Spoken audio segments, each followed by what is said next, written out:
Chers amis, bonjour, Bezrat Hashem, Nassé, Nassir, Mechol, Masseyadinu. Une Gemara dans Choulin, dans Pédalet Amoudbet, là-bas, c'est rapporté, comme quoi un homme ne doit s'habiller qu'avec le strict minimum de ce qu'il a, c'est-à-dire qu'il ne doit pas faire acheter des costumes. Il doit manger le strict minimum et boire le strict minimum. Rashi qui dit, ça veut dire qu'il ne doit pas faire des dépenses plus que ce qu'il a. Par contre,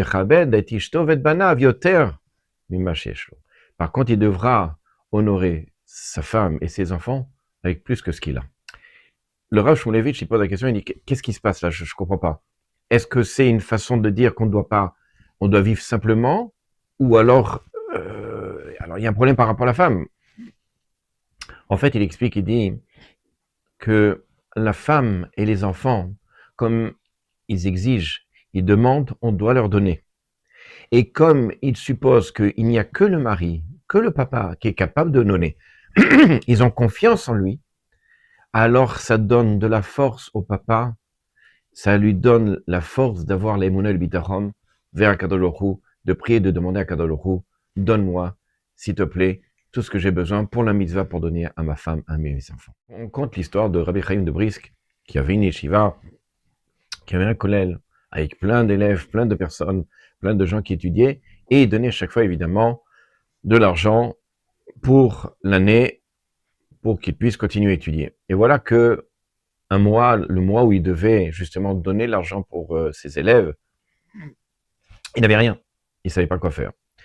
Et il était très inquiet. Et un de ses élèves qui était à côté lui dit, Rabbi, je vois que vous êtes inquiet, qu'est-ce qui se passe? Il lui dit, voilà, il va falloir que je vois qu'est-ce qui se passe. Il dit, et imaginez que maintenant, il y ait un riche qui vient de Londres et qui vous donne 100 000 $. C'est-à-dire que vous pouvez payer la moitié de l'année tous vos élèves.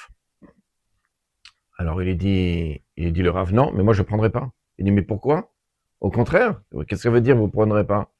Il dit, parce que si je prends, ça m'enlève le mérite, la force de toujours regarder vers Akadosh Baruch Hu et de prier, Ribono Shalom, j'ai besoin maintenant, donne-moi s'il te plaît. En fait, il nous enseigne ici que si on veut réussir, si l'on veut accéder à chaque chose, si l'on a sur soi toutes les choses, alors on s'empêchera de regarder vers le ciel, vers Akadosh Baruch Hu.